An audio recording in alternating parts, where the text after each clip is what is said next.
सरकारी तो ये सामने लेके आ रहे हैं, जैसा संदीप घोष को मदद कर रहा है, जैसा संदीप घोष खुद उन्होंने रिजाइन देके आरजीकर से रिजाइन दिया, 1 घंटा के अंदर उनको नेशनल मेडिकल कॉलेज में उसको अध्यक्ष बना दिया है। और संदीप घोष को बचाने के लिए अभी एसआईटी गठन किया है, सीट गठन किया है। सामने आ रहा है कि संदीप घोष बहुत सारा कुछ जानते हैं। आरजीकर मेडिकल कॉलेज में बहुत सारा खराब काम होते थे, बहुत सारा इलीगल, बहुत सारा ऑर्गन रैकेट्स बोलिए, बहुत सारा रैकेट्स यहाँ पे चलते थे। हमारे साथ बीजेपी नेता हैं लॉकेट चैटर्जी। दीदी, आपको भी कोलकाता पुलिस से नोटिस भेजा था, लेकिन हम देख रहे कि संदीप घोष के खिलाफ अब जिस तरीके के आरोप सामने आ रहे कि इलीगल डिस्पोज करते थे डेड बॉडी को, बायोमेडिकल वेस्ट को जो है वो बांग्लादेशी को दे देते थे, तो आपको लगता है कि इस रेप एंड मर्डर में भी संदीप घोष का हाथ हो सकता है इसके पीछे? देखिए, सरकारी तो ये सामने लेके आ रहे हैं, जैसा संदीप घोष को मदद कर रहा है, जैसा संदीप घोष खुद उन्होंने रिजाइन देके आरजीकर से रिजाइन दिया, 1 घंटा के अंदर उनको नेशनल मेडिकल कॉलेज में उसको अध्यक्ष बना दिया है। और संदीप घोष को बचाने के लिए अभी एसआईटी गठन किया है, सीट गठन किया है। सुप्रीम कोर्ट कल हियरिंग था उसके पहले, तो इससे एकदम साफ सूत्रों सामने आ रहा है कि संदीप घोष बहुत सारा कुछ जानते हैं।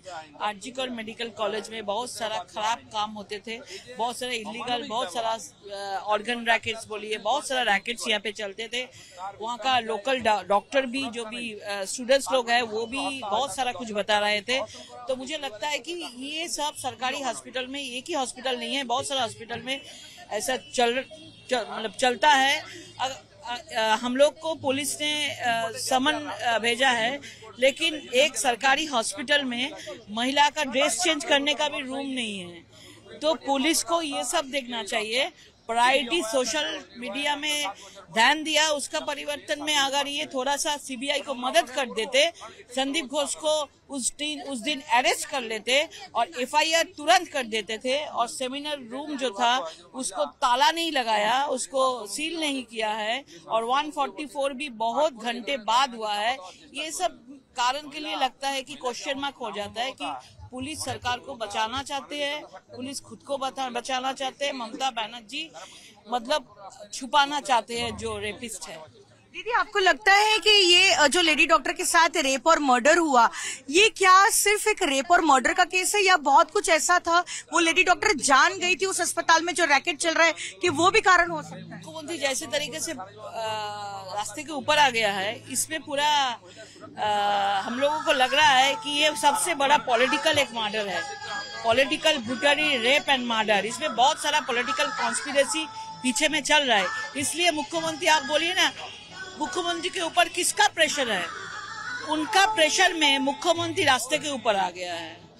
तो मतलब इसमें बहुत बड़ा पॉलिटिकल मर्डर ये है। और इसमें इसलिए मुख्यमंत्री बार बार स्टेप बेंच पे उठ के बोल रहा है कि राम बाम का काम है। हम लोग नहीं बोला है, हम लोग हर पॉलिटिकल पार्टी झंडा को हटा के हम लोग जस्टिस के लिए उतर गया है रास्ते के ऊपर। इसलिए ये पॉलिटिकल बहुत सारा कुछ है इसमें कॉन्स्पिरेसी। लॉकेट चैटर्जी की जैसा कि वो कह रही थी कि ये जो है पॉलिटिकल है पूरा मामला, और कह रही थी जिस तरीके से संदीप घोष को बचाने की कोशिश की जा रही है, इससे साफ है कि ये सिर्फ एक रेप एंड मर्डर नहीं है, लेकिन ये पॉलिटिकल रेप और मर्डर है। वो तो क्रिमिनल है, डॉक्टर तो उनको कहा ही नहीं जाएगा, क्योंकि जिस दिन से वो ज्वाइन किया है उसके पहले ये कॉलेज जो है ये 100 साल पुराना कॉलेज है। इसका जो है ईस्टर्न इंडिया में रैंकिंग 1 नंबर रैंक था। इस कॉलेज में अच्छे ब्रिलियंट स्टूडेंट आते थे, लेकिन जनवरी 2021 के बाद इस कॉलेज को ये बर्बाद कर दिया। पैसे के लिए, पावर के लिए ये एक माफिया राज चलाते थे। कौन सा करप्शन नहीं है जो नहीं करते थे वो। मैंने उनको 2023 में एक्सपोज किया था, मीडिया ने इस चीज़ को सामने लाया लोगों के। फिर मैंने जुलाई 2023 को उनके अगेंस्ट में विजिलेंस कमीशन एंटी करप्शन में कंप्लेन किया था।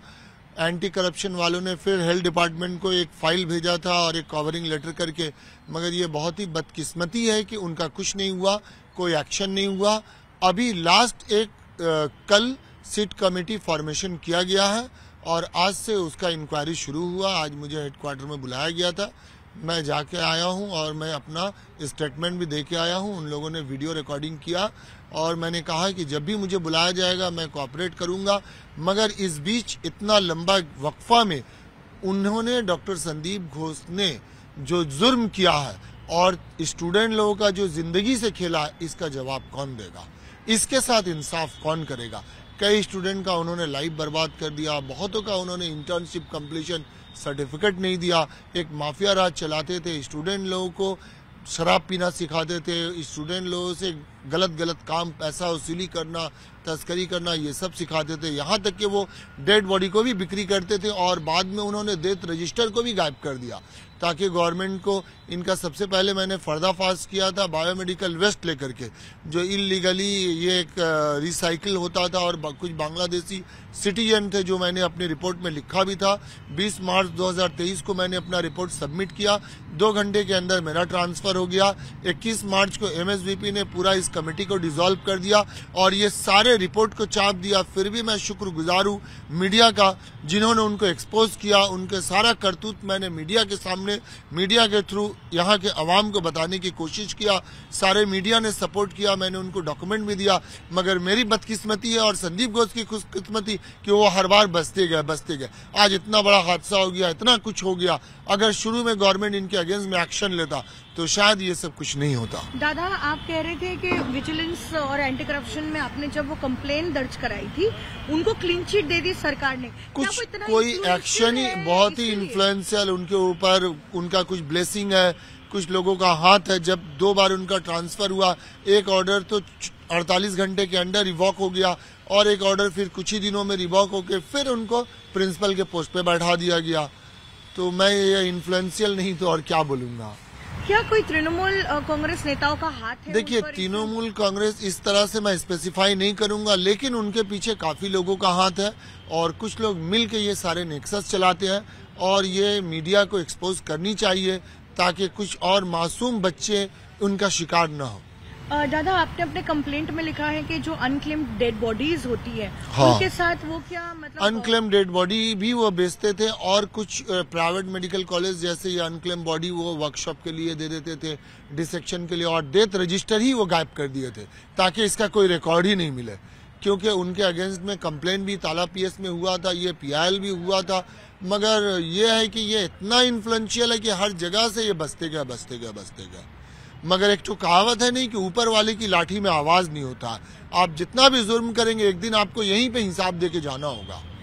लेकिन अनक्लेम्ड डेड बॉडी का पूरा प्रोसीजर होता है, आप उसको ना बेच सकते हैं और बिना मतलब सारे जी, उसका होता है कि आप एक वेटिंग पीरियड होता है कि आप पुलिस को देते हैं, फिर पुलिस बताती है कि इसका कोई वारिस है या नहीं, लावारिस लाश है। फिर उसको उसके अगर हिंदू है तो हिंदू के तरीके से, मुस्लिम है मुस्लिम के तरीके से, सिख है सिख के तरीके से उसका जो है क्रियाक्रम जो किया जाता। लेकिन अब कोई वारिस नहीं है। वो इसमें वो अकेला नहीं थे, इसमें काफी सारे लोग मिले थे। फॉरेंसिक मेडिसिन के भी एक डेमोन्स्ट्रेटर उसके साथ इन्वॉल्व थे, क्योंकि कोई भी ये सब काम अकेला एक आदमी कर नहीं और सब मिलजुल के खाते थे।